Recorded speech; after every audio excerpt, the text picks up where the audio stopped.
नमस्कार.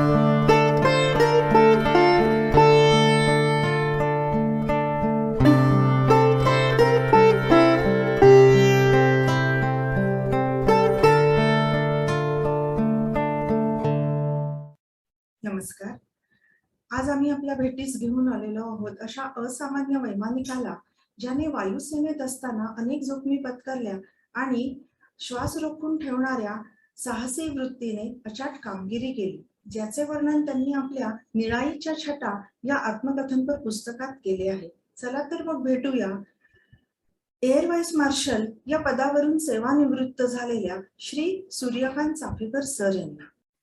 हा, नमस्कार सर. इंडिक विचारमध्ये आपलं पुन्हा एकदा मनापासून स्वागत. नमस्कार. आणि आपल्या निळाईच्या छटा या पुस्तकाबद्दल आपलं खूप खूप अभिनंदन. धन्यवाद. धन्यवाद. सध्या आपलं हे पुस्तक वाचक प्रेमींमध्ये आपल्या ओघवत्या लिखाण शैलीमुळे खूप चर्चेमध्ये आहे आणि त्यातील काही रोमहर्षक प्रसंग वाचणाऱ्याच्या हृदयाचा खरंच ठोका चुकवतात, हे मी पण अनुभवलं आहे. तर त्यातीलच काही चित्तथरारक घटना ज्या मला सुद्धा असं वाटलं की त्याच्यावर आपण प्रकाश झोत टाकला पाहिजे, तर आज आपण इंडिक विचारमध्ये त्या 2 घटना उल्लेख करू. तर ते पुस्तक वाचत असताना जे प्रकरण मला अतिशय रोमहर्षक असं वाटलं ते म्हणजे कारगिलमध्ये नेमकं झालं तरी काय. तर याला धरून मनात कुतूहल निर्माण करणारे प्रश्न असे की कारगिल युद्धानंतर जेव्हा धावपट्टीचे रिसर्फेसिंग करण्यात आले आणि आपण ती विमान उड्डाणासाठी योग्य आहे की नाही याची चाचणी परीक्षा यशस्वीरित्या पार पाडली आणि तरी सुद्धा 9 महिन्यानंतर अशी मग कुठली चूक झाली किंवा काय घडलं की ज्याच्यामुळे त्याच धावपट्टीवरचं विमान उड्डाण हे दुर्घटनेमध्ये रूपांतर झालं त्याचं.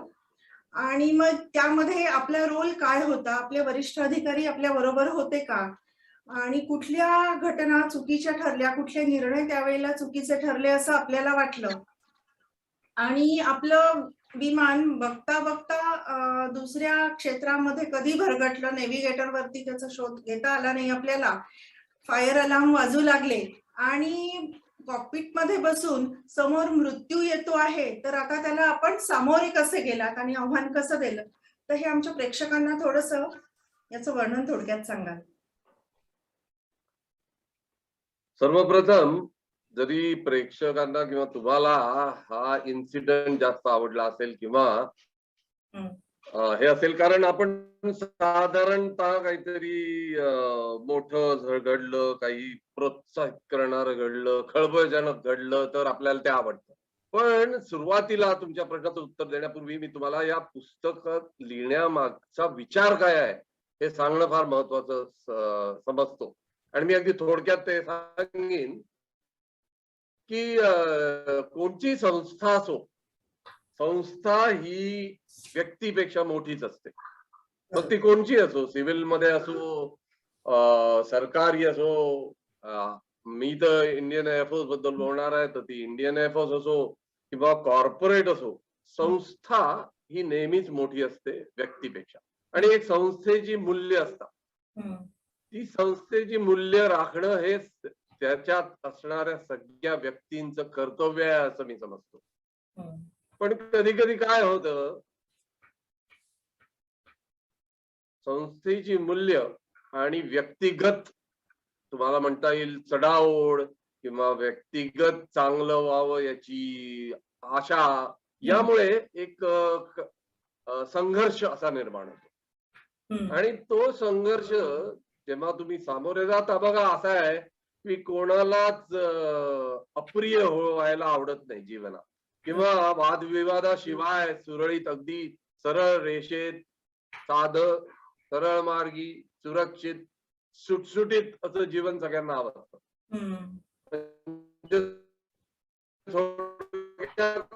कोणालाही कॉन्ट्रोवर्सी अशी नको असते. पण हे जर हवं असतं तर संस्थेच्या मूल्यांवर जर घाला होत असेल तर ते सहन करायचं का, हा प्रश्न येतो. तर साधारण याचं उत्तर असं आहे की देशांतर्गत फारच कमी प्रमाणात याचा म्हणजे याला तयार होता. त्यांची आपली कारणं असतील, सर्कमस्टन्सेस असतील, पण मी जे माझ्या जीवनात आलं, जी आव्हाने मला आली जीवनात, ती स्वीकारली आणि त्याला मी कसा सामोरं गेलो हे मी या पुस्तकात नमूद केलेलं आहे. मग तो कारगिलचा इन्सिडेंट असो किंवा त्यानंतर मी जे कारगिल DBOला एक व्यक्तिगत रित्या त्या आव्हानांना कसा सामोरं गेलो आणि संस्थेची मूल्य अबाधित राहावी याचा कसा प्रयत्न केला हे मी सांगण्याचं म्हणजे माझी इच्छा होती आणि ती पूर्ण झाली असं मला आता वाटतंय. कारण आजच्या तरुणांना हे कळलं पाहिजे की जीवनातलं जे यश किंवा अपयश आहे ते कुठल्या मार्गाने तुम्ही मिळवता हे तितकंच महत्वाचं आहे जितकं ते तुम्हाला मिळतं की नाही. आणि सत्याच्या मार्गाने जाणं हे नेहमीच कठीण असतं, परंतु जेव्हा त्या मार्गाक्रमण करून तुम्ही यशस्वी होता तेव्हा जे सुख तुम्हाला मिळतं ते जर तुम्ही कोणाची चापलुसी करून किंवा संस्थेची मूल्य लक्षात न घेता जर तुम्ही अचीव केलं तर ते तुम्हाला तेवढं पटणार नाही, हे माझं ठाम मत आहे. तर या पुस्तकाच्या निर्मितीच्या बॅकग्राऊंड बद्दल सांगितल्यावर मी आता मूळ प्रश्नावर येतो की कारगिलला असं का झालं. विमान उड्डाण एक फारच काय टेक्निकल अशी गोष्ट आहे, त्यामुळे सगळंच आता समजावणं तेवढं सोपं होईल असं मला वाटत नाही, पण त्यातले मुख्य मुख्य मुद्दे मी तुम्हाला नक्कीच सांगेन. विमान उड्डाण जे सपाट प्रदेशात होतं त्याचं वेगळं असतं, जे विमान उड्डाण पहाडांमध्ये होतं ते वेगळं असतं, जे विमान उड्डाण हिमालयासारख्या उत्तुंग पर्वत रांगांमध्ये होतं तेही अतिशय वेगळं असतं. त्यामुळे मी जरी दोन्ही ट्रायल लँडिंग तिथे केली होती आणि ती धावपट्टी परत सुरू केली होती, तेव्हा सांगायचं म्हणजे भारतीय वायुसेनेत त्या धावपट्टीवर जाऊ शकणारा असा मीच होतो, कारण मी ती ट्रायल लँडिंग केली होती. नंतर लोकांना क्लिअर करण्याची वगैरे पद्धत असते. त्यामुळे जवळजवळ त्या 2 लँडिंग मी पहिले ज्या केल्या आणि ज्यात अपघात झाला त्यात जवळजवळ 9 महिन्याचा डिफरन्स आहे. आणि विमान उड्डाणासाठी सराव हा अतिशय महत्वाचा असतो. आणि ही धावपट्टी कठीणातली कठीण का हे मी थोडक्यात सांगेन, त्यामुळे सरावाचं महत्व वाढेल हे तुमच्या लक्षात येईल. नंबर 1, ती अतिशय पाकिस्तानच्या लाईन ऑफ कंट्रोलच्या जवळ आहे, त्यामुळे त्या धावपट्टीला धोका नेहमीच असतो. म्हणजे साधा कोणताही जरी तुम्ही नकाशा काढून पाहिला तरी तुम्हाला ही गोष्ट लक्षात येईल, यात काही सिक्रेट असं नाही आहे, ते जवळ आहे अतिशय.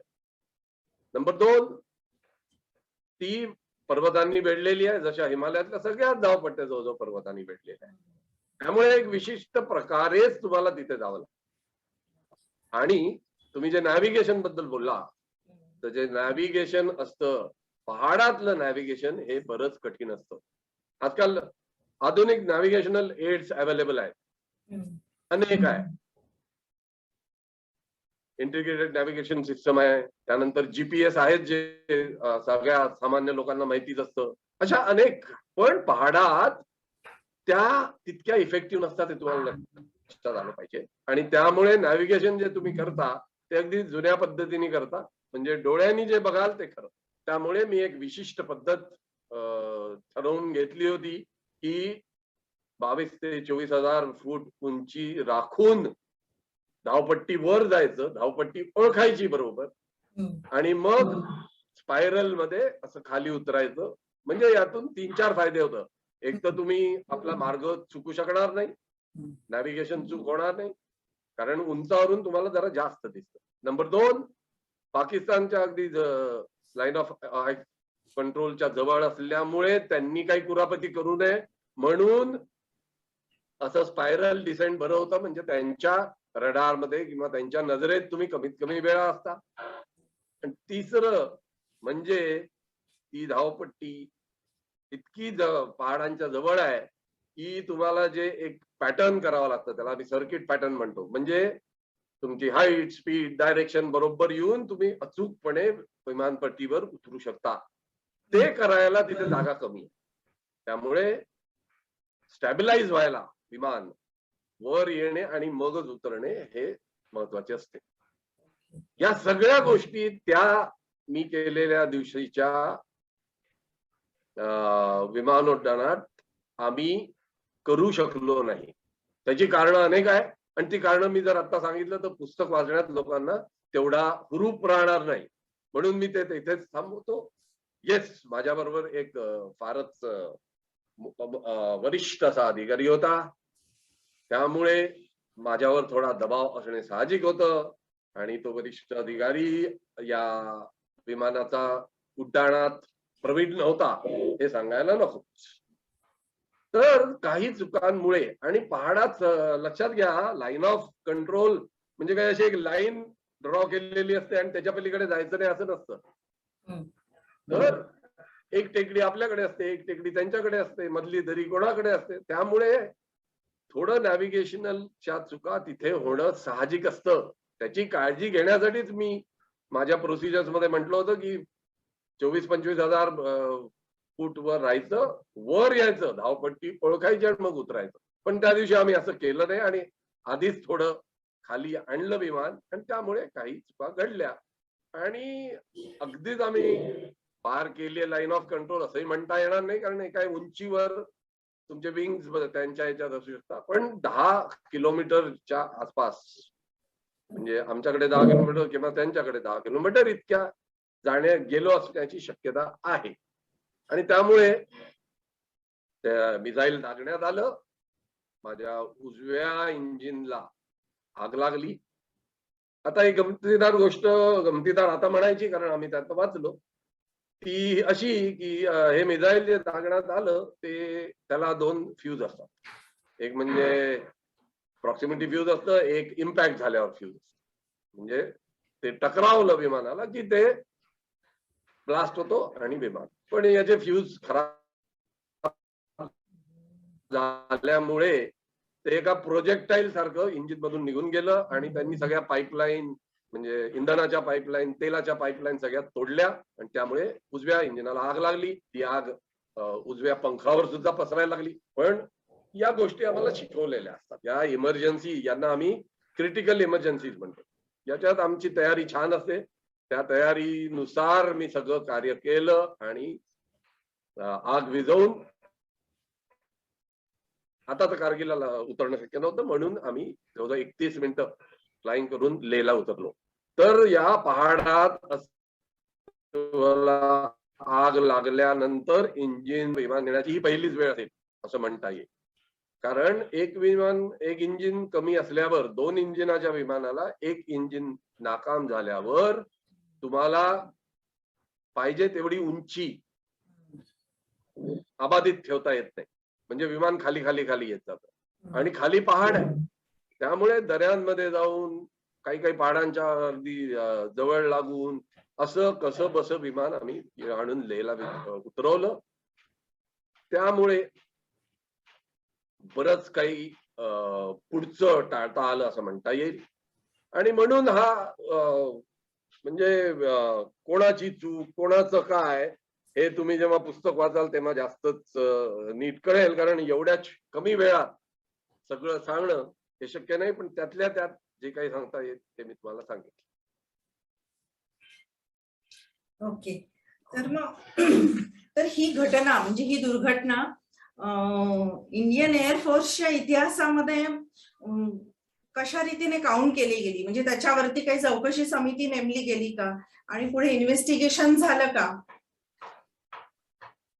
कोणचंही काय म्हणतात ना, कोणची दुर्घटना झाली ही इंडियन एअरफोर्स काय जगातल्या सगळ्या एअरफोर्स मध्ये चौकशी करण्यातच येते. आणि चौकशी का करण्यात येते हे जाणून घेणं फार महत्वाचं. चौकशी ही वैमानिकाला ची तुझी चूक झाली हे सांगण्यासाठी नसते, तर ती चूक परत होऊ नये म्हणून काय काय उपाय करता येतील याच्यासाठी चौकशी असते. म्हणजे ब्लेम वर्दीनेस साठीच चौकशी करतात असं नाही. कधी कधी कुठल्या कुठल्या दुर्घटनांमध्ये पायलटला ब्लेम सुद्धा करत नाही, कारण तेव्हा सर्कमस्टन्सेस असे असतात तर ती दुर्घटना होऊ शकते. त्यामुळे हे लक्षात घेणं अतिशय महत्वाचं आहे की कोणाला दोष द्यायचा म्हणूनच चौकशा होतात असं नाही, तर त्याच्यापासून काही शिकता आलं तर बरं आणि ते अप्लाय केलं तर पुढे अशी दुर्घटना होणार नाही. हे सर्वात महत्वाचं कारण असतं इंडियन एअरफोर्स मध्ये किंवा जगातल्या सर्व एअरफोर्स मध्ये चौकशीबद्दल. अर्थातच या दुर्घटनेची पण चौकशी झाली, ती बराच काळ चालली. माझ्या बरोबर एक वरिष्ठ अधिकारी असल्यामुळे त्यांनी थोडं वेगळं मोड घेतलं आणि हे 2002 मध्ये झालेली घटना आहे. मी आता त्याच्याबद्दल लिहितोय, पण 2002 मध्ये याच्यावर बराच उहापोह झाला. म्हणजे वर्तमानपत्रांमध्ये याच्यावर डिस्कशन झालं, टीव्हीवर याच्यावर डिस्कशन झालं, कोण चूक कोण बरोबर सगळं त्याच्यावर डिस्कशन झालेलं आहे. तर जे माझं पुस्तक न घेता ज्यांना ही माहिती हवी आहे त्यांनी इंटरनेटवर 2002च्या सगळ्या बातम्या वाचाव्या. पण त्या बातम्या सगळं काही सांगत नाही. काय झालं हे मी सर्वात जास्त नीट सांगू शकतो. त्यामुळे पुस्तक तर नक्कीच घ्या असं मी म्हणेन. निश्चितच. पण मग थोडस प्रेक्षकांना की आपण आपल्यावरती अन्याय झाला होता का त्यावेळेला जेव्हा चौकशी सुरू होती आणि मग आपल्याला न्याय मिळाला का, आणि जो कोणी समजा दोषी असेल त्याला शासन मिळालं का? मी तुम्हाला म्हणूनच पहिलेच सुरुवात करताना सांगितलं संस्थेचे मूल्य आणि इंडियन एअरफोर्स म्हणजे भारतीय वायुसेनेची मूल्य अतिशय प्रगल्भ आहेत असं मी तुम्हाला सांगू शकतो. म्हणजे कोणाचा दोष आहे हे पाहिल्यानंतर काही मिटिगेटिंग फॅक्टर्सही लावल्या येतात की बा याच्यामुळे या माणसाच्या चुका का झाल्या हे सुद्धा ते लक्षात घेतात. सरळ दोषारोपण करत नाहीत. त्यामुळे चौकशी नीट झाली. संस्थेने मी अतिशय ज्युनियर ऑफिसर होतो तेव्हा, मी विंग कमांडर होतो आणि माझ्या बरोबर एक त्या पूर्ण एरियाचा वेस्टर्न एअर कमांडचा सर्व प्रमुख माझ्या बरोबर होता. म्हणून माझ्यावर अन्याय झाला असं मी बिलकुल म्हणणार नाही. संस्थेनी जे काही बरोबर कार्य जी चौकशी करायची ती केली, परंतु यात मी विमानाचा कप्तान होतो त्यामुळे विमानाची जबाबदारी माझी होती. त्यामुळे विमानाला काही जर झालं तर शेवटी थोडा ब्लेम वर देण्यात माझ्यावर हवाच. तर तो त्यांनी दिला, त्याचं मला काही दुःख नाही, कारण शेवटी विमानाचा जो कप्तान होतो तो मीच होतो. परंतु मी विमानाचा कॅप्टन असून मला ती कप्टन सारखं वागण्याची मुभा मिळाली की नाही या वरिष्ठ अधिकाऱ्यामुळे हे सुद्धा तपासण्यात आलं. आणि तेव्हा त्यांना जी एकंदर परिस्थिती जेव्हा लक्षात आली त्याप्रमाणे दोष कोणाचा हे ठरवण्यात आलं. आणि मी म्हणूनच या गोष्टीचा मध्ये अतिशय विश्वास ठेवतो. आपल्या सिव्हिल मध्ये असो किंवा लष्करामध्ये असो किंवा वायुसेनेत असो, आपण सारखं म्हणत असतो की संस्था ही न्याय नेहमी करत नाही. मी त्यातला नाही. माझ्या बरोबर न्याय झाला. तो न्याय अगदी बरोबर होता की नाही हे थोडा चूक थोडा कमी पर्सेंटेज अप अँड डाऊन होऊ शकतं, पण न्याय करण्याचा जो प्रयत्न संस्थेने केला त्याबद्दल मला अतिशय आनंद आहे. दोष जसं मी पहिले सांगितलं, मी विमानाचा मुख्य वैमानिक होतो त्यामुळे थोडा त्या जबाबदारी माझी असल्यामुळे दोष थोडा येणारच आणि तो आला, त्याला काही हरकत नाही आहे. परंतु त्या चुका का झाल्या हे लक्षात घेऊन अजून दोष कोणाकोणाचा हे सुद्धा पाहण्यात आलं आणि त्यापासून बरंच काही शिकल्या गेलं. म्हणजे असं पुढे होऊ नये हे शिकल्या गेलं, ते मी माझ्या पुस्तकात नमूद केलं. कोणाचा दोष झाला, जुन्या गोष्टी उगाळून काढायच्या म्हणून ह्या पुस्तक लिहिण्याचा उद्देश नाहीच आहे. या पुस्तक लिहिण्याचा उद्देश हा आहे की लोकांनी यापासून काही शिकावं. चुकांपासून शिकणे, कोणीतरी कोणाच्या तरी झालेल्या चुकांपासून शिकणे हे जास्त बरं असतं स्वतः चुका करून मग शिकण्यापेक्षा. तर चौकशी झाली आणि ती फेअर झाली असं म्हणता येईल, पण पर्सेंटेज अप अँड डाऊन होतं. आणि जेव्हा व्यक्तिगत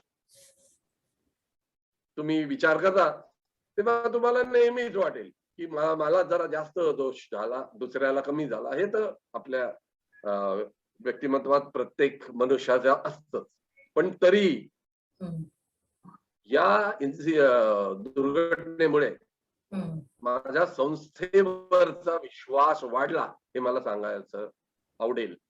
कारण कोणत्याही संस्थेत एक सिस्टम असते आणि ती सिस्टम जरी व्यक्तींनी, विविध व्यक्तींनी किंवा विविध इंडिव्हिज्युअल्सनी तुमच्याची गडबड केली तरी या संस्थेत जी सिस्टम असते ती तुम्हाला न्याय मिळवून देते, हे लोकांनी लक्षात ठेवावं. आणि त्यामुळे अशा दुर्घटनांनंतर किंवा काही अडथळ्यांनंतर पळून जाऊ नये, हे सांगण्यासाठी मी या पुस्तकात हे सगळं वर्णन केलेलं आहे की जर तुम्ही सत्याचा मार्ग पत्करला, जो की बराच कठीण असतो, आणि तो कठीण कसा आहे, जेव्हा तुम्ही पुस्तक वाचाल तेव्हा तुमच्या लक्षात येईल की अशी घटना आता हजारोनी ऑफिसर्स इंडियन एअरफोर्स मध्ये असतील, पण जेव्हापासून भारतीय वायुसेना सुरू झाली 70 वर्षापासून माझ्यासारखं अडथळ्यांना किंवा अडचणींना तोंड द्यावं लागलं असे बोटावर मोजण्यालायक लोक असतील.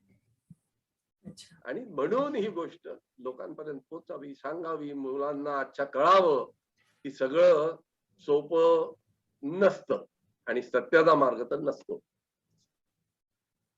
त्यासाठी मी हे लिहिलं.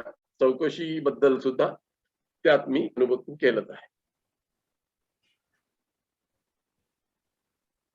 नक्कीच. मला असं वाटतं जे काही आता यामागे रहस्य दडलेलं आहे किंवा यातून जे काही बोध घ्यायचा आहे आणि ते जो काही ट्विस्ट आहे या प्रकरणातला, तर तो वाचकांनी ऑलरेडी ज्यांनी पुस्तक वाचलं आहे त्यांना माहितीच आहे. पुढच्या प्रश्नाकडे यासारख्या एक घटनेचा अजून मी उल्लेख करते की ज्यातूनही आपल्याला बोध घेता येईल की ती सुद्धा अशीच एक थ्रिल वाटावं असं. म्हणजे आजकालच्या तरुणांमध्ये थ्रिलिंग हा एक शब्द खूप पॉप्युलर होतो की थ्रिलिंग वाटतं, ऍडव्हेंचरस काहीतरी करायचं असतं त्यांना. पण मग ते कसं योग्य पद्धतीने केलं तर तो आपला पर्पज साध्य होतो. तर ही आपली, मला असं वाटतं पुस्तकातलं हे चॅप्टर मधलं हे प्रकरण मला जास्त त्या दृष्टीने महत्वाचं वाटलं की आपण एक वर्णन केलं आहे की कलकत्त्याला जेव्हा तुम्हाला व्हिक्टोरिया ग्राउंड वरती पॅराड्रॉप करायचा होता त्यावेळेला सुद्धा आपल्याला म्हणजे वरिष्ठांच्या काही सूचना होत्या आणि त्या मला असं वाटतं काहीतरी सकाळची 11ची वेळ वगैरे असं त्या वेळेला बरोबर ती वेळ गाठायची होती. पण काही कारणामुळे आपल्याला आपलं कर्तव्य तर पार पाडायचं होतं, चोख पाडायचं होतं, पण कुठली हानी होऊ द्यायची नव्हती. जे काही आपले, मग त्यावेळेला तुम्ही कसं कर्तव्य दक्ष राहून आपली जबाबदारी पार पाडली हे मला असं वाटतं आपल्या प्रेक्षकांपर्यंत थोडक्यात पोहोचवावं. अगदी नक्कीच. याच्यासाठी मी परत तुम्हाला पहिले घेऊन जाईन की संस्थेची मूल्य मुख्य काय, एक कार्यक्रम जो जमिनीवर होतोय तो पार पडणं, म्हणजे त्यापासून काही दुर्घटना झाली तरी तो पार पडायचा, ते मुख्य. ह्याच्यावर या पार्श्वभूमीवर ही घटना झाली असं मला म्हणता येईल. घटना अशी होती की आम्हाला तिथे 1971चे हे जे युद्ध झालं त्याच्यासाठी पहिल्यांदा विजय दिवस साजरा करण्याचं ठरवण्यात आलं कलकत्त्याला. हे जे ग्राउंड आहे, तुम्ही व्हिक्टोरिया मेमोरियल ग्राउंड सांगितलं, ते अगदी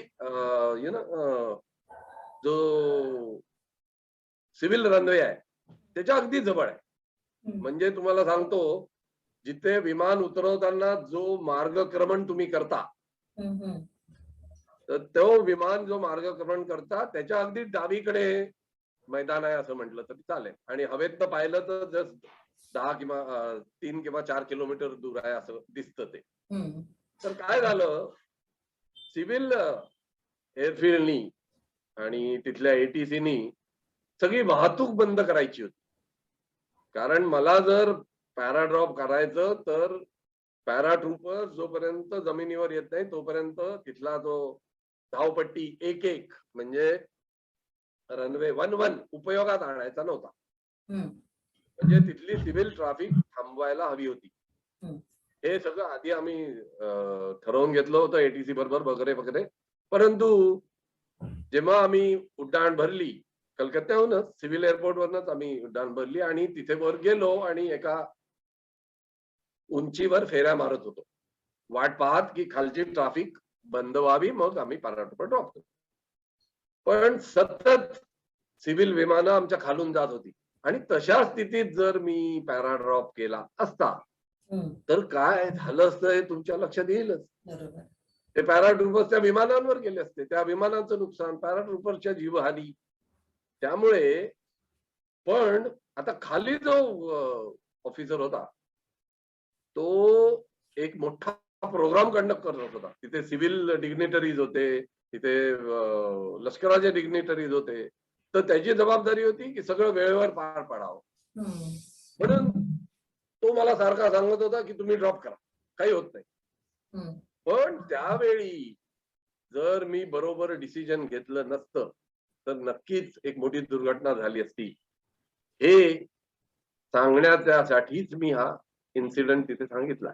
तर तुमच्या जीवनात असे बरेचदा असे स्थिती निर्माण होते की तुम्हाला आपलं डिसिजन मेकिंग दाखवावं लागतं. तर मला माहिती होतं की खाली सगळे जमले आहेत, हे आहेत, पण काय महत्वाचं होतं, जीवहानी होऊ नये, विमानाच्या दुर्घटना होऊ नये, हे सर्वात महत्वाचं होतं. त्यामुळे मी रिस्क घेतली. खाली असलेले ते ऑफिसर बरेच चिडत होते की लवकर करा. त्यांनी काही मला त्याच्यातनं सांगितलं की असं नाही केलं तर आम्ही हे करू वगैरे. पण मी माझा धरबंद कायम ठेवला असं म्हटलं तरी चालेल आणि करेक्ट डिसिजन घेऊन ड्रॉप केलं नाही जोपर्यंत सिव्हिल ट्रॅफिक थांबवण्यात आली. सिव्हिल ट्रॅफिक थांबवण्यात आली आणि त्यानंतर आम्ही पॅराड्रॉप झाला आणि केला आणि तो सक्सेसफुल झाला. मी हा इन्सिडेंट याच्यासाठी सांगितलं आहे की याला पॅरलल्स आहेत. म्हणजे सिव्हिल मध्ये अगदी बँकांमध्ये कोणी नोकरी करत असेल किंवा कॉर्पोरेट मध्ये करत असेल तर सगळ्यांच्या जीवनात असे इन्सिडेंट होतातच. बँकेमध्ये असाल, कोणी तुम्हाला सांगत असेल लोनचे नियम न पाळता तुम्ही त्याला लोन द्या,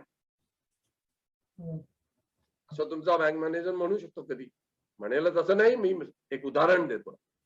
तर तेव्हा बँकेची मूल्य लक्षात घ्यायची का आपल्या बॉसला महत्व द्यायचं, हे फार महत्वाचं आहे. आणि त्याच्यासाठी चांगलं डिसिजन मेकिंग आणि करेज अँड कन्व्हिक्शन पाहिजे तुम्हाला स्वतः.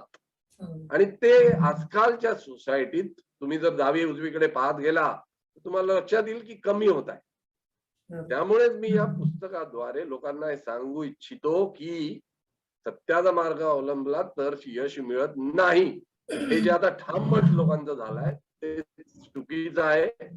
यश मिळतं पण हा जो मार्ग तुम्ही आक्रमता तो जरा कठीण असतो, त्याच्यात कष्ट बरेच असतात. पण ते कष्ट घेणे किती महत्वाचं आहे हे मी या इन्सिडेंट वरून लोकांमध्ये सांगण्याचा प्रयत्न केला.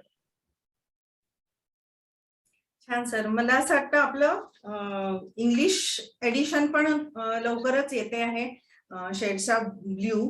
तर जे मराठी मीडियम मधले नाहीये तसल्या, म्हणजे आजकाल मला असं वाटतं तरुणाई मॅक्सिमम, तर त्यांच्यासाठी निश्चितच ही आनंदाची गोष्ट आहे. तर पण मेन म्हणजे तुम्ही जे खरोखरी सांगितलं आहे की वर्क प्लेस असू दे किंवा त्यांचं तसं पर्सनल आयुष्य असू दे किंवा कॉलेज डेज मध्ये सुद्धा आजकालचे तरुण विनाकारण साहस करणे, जोरात गाडी चालवणे म्हणा किंवा बाकी आता जे आपण करंट अफेअर्स बघतो आहोत की ज्या तशा घटना घडतात आहेत की त्यामुळे हे चॅनल प्रॉपरली चॅनलाइज कसं करायचं स्वतःला. आणि हे तुमच्या 2 घटना मी मुद्दामून पुस्तकातल्या या 2 घटना निवडल्या की यामुळे तरुणाईला यातनं काहीतरी बोध घेता येईल. आणि आता तरुणाईचं तुम्ही जेव्हा तरुणाईचं तुम्ही बोलताय तर माझ्या एक लक्षात गोष्ट आली. करेज या वर्ड मध्ये रेकलेसनेस नाही आहे. करेज म्हणजे रेकलेसनेस नव्हे. करेज म्हणजे फुल हार्डीनेस नव्हे. म्हणजे मूर्खासारखं वाटतंय म्हणून करणं त्याला करेज किंवा शौर्य किंवा धैर्य म्हणत नाही. विचार करून संपूर्ण त्या गोष्टीचे काय अपाय होऊ शकतात हे लक्षात घेऊन त्या अपायांवर उपाय शोधून त्यानंतर धैर्य किंवा दाखवणं याला फार महत्व असतं. तर तुम्ही जे मुलांबद्दल सांगितलं ते धैर्य नव्हे, ते फुल हार्डीनेस असेल किंवा रेकलेसनेस असेल. त्यामुळे जेव्हा तुम्ही एक कठीण कार्य हाती घेता तेव्हा त्यात काय काय चूक घडू शकतात हे तुम्हाला लक्षात घेणं फार महत्वाचं असतं. आणि त्याच्यासाठी उपाययोजना करून जेव्हा संपूर्ण विचारानिशी तुम्ही ते पाऊल उचलता त्याला तुम्ही धैर्य किंवा करेज म्हणू शकता. त्यामुळे करेजची डेफिनेशन आजच्या युवकांना लक्षात येणं फारच महत्वाचं आहे. तुम्ही हा मुद्दा काढला त्यामुळे फारच चांगलं झालं. त्यामुळे तुम्हाला मला हे सांगता आलं तुमच्या करवी आजच्या युवा पिढीला की कुठेही वर चढून तिथून उडी मारणं हे धैर्य नव्हे, अजिबात नाही.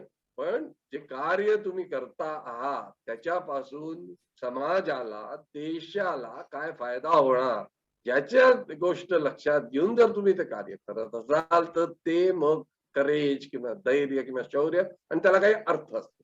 मग ते रेकलेसनेस किंवा फुल हार्डीनेस म्हणता येणार नाही. त्यामुळे धैर्य या शब्दाची व्याख्या लोकांनी परत परत उजळणी करावी असं मला फार वाटतं. आजकालच्या पिढीला तर नक्कीच त्याची जरूर आहे असं मला वाटतं. आणि दुसरी गोष्ट अशी असते आजकालच्या पिढीला ना सगळं पटपट हवंय. त्यामुळे जर ते पटपट मिळालं नाही कारण ते चॅनलाइज करत नाही. तुम्ही जसं म्हटलं आपली शक्ती आपलं पोटेन्शियल आपलं नॉलेज नीट चॅनलाइज करत नाही आणि अपयश आल्याबरोबर पहिला दोष नियतीला किंवा नशिबाला दिल्या जातो. त्या लोकांना जे अशा आहेत त्यांना माझं सांगण्याची इच्छा आहे आणि मी ते माझ्या जीवनातनं शिकलो आहे की नशीब किंवा नियती आहे खरं आहे. लक हे लागतं पण त्याचं प्रमाण फार कमी आहे. आणि नशीब नियती हे संधीवर अवलंबून नसतं की तुम्हाला संधी मिळेल तर तुमचं नशीब फळेल असं नाही. मला संधीच मिळत नाही हे वाक्य मी ऐकलं की मला फार राग येतो कारण त्या याच्यामुळे नशीब नियती संधीवर अवलंबून नाही आहे तुमच्या निवडींवर अवलंबून आहे.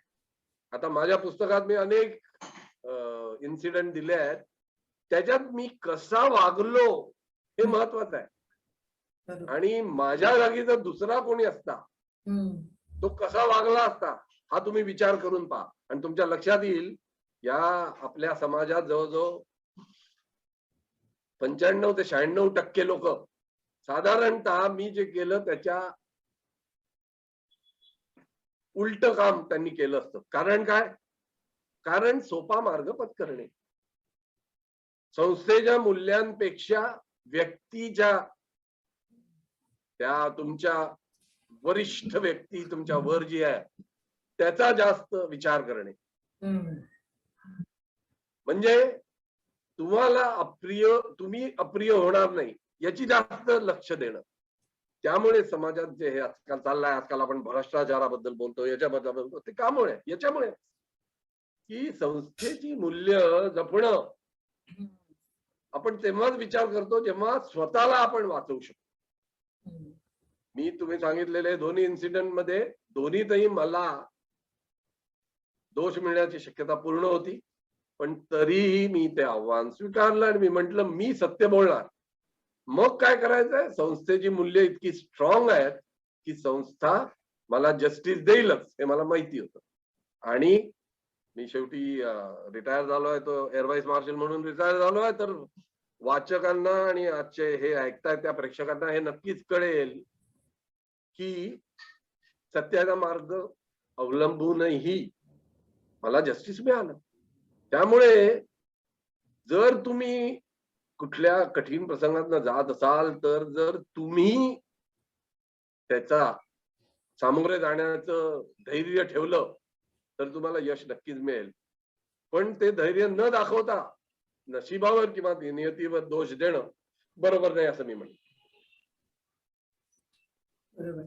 आणि अजून एक गोष्ट माझ्या लक्षात जी आली की आजकालच्या तरुण लोकांना जसं आपण वरिष्ठांच्या सूचना मानल्या नाहीत पण त्याबरोबर आपली त्यांच्या प्रतीचं जे आपलं वागणं होतं नम्रतेचंच होतं, जे आजकालच्या म्हणजे ज्याला आपण व्हॅल्यू एज्युकेशन म्हणतो की व्हॅल्यूज राहिल्या नाहीये. आजकालचे मुलं म्हणजे कर्तव्य तर काही करतच नाहीत, कर्तव्य शून्य असतात, तरी सुद्धा वरिष्ठांचं म्हणजे आपल्यापेक्षा वयाने मोठे असणारे कुणी असो तो, शाळेतले टीचर्स, प्रिन्सिपल्स किंवा वर्कप्लेस मधले वरिष्ठ, अनादर करणे आणि लँग्वेज, बॉडी लँग्वेज या गोष्टी मला असं वाटतं तुमच्या ह्याच्यापासून हा एक लेसन घेता येऊ शकतो की जर आपल्याला कर्तव्यदक्ष राहायचं आहे, कर्तव्य चोख पार पाडायचं आहे, त्या संस्थेबद्दल आपली एकनिष्ठता आहे, तर आपण वरिष्ठांच्या सूचना नाही त्यावेळी तंतोतंत अंमलात आणल्या तरी तुम्ही स्वतः ऑनेस्ट आहात, नम्र आहात, तुमची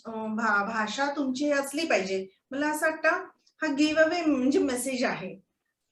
नक्कीच नक्कीच. आणि तुम्ही पुस्तक वाचल्यामुळे तुमच्या लक्षात आलाय की मी त्या दुर्घटनेनंतरच्या चौकशीत कोणाचाही अवमान करण्याचा मी कधीही प्रयत्न केलेला नाही.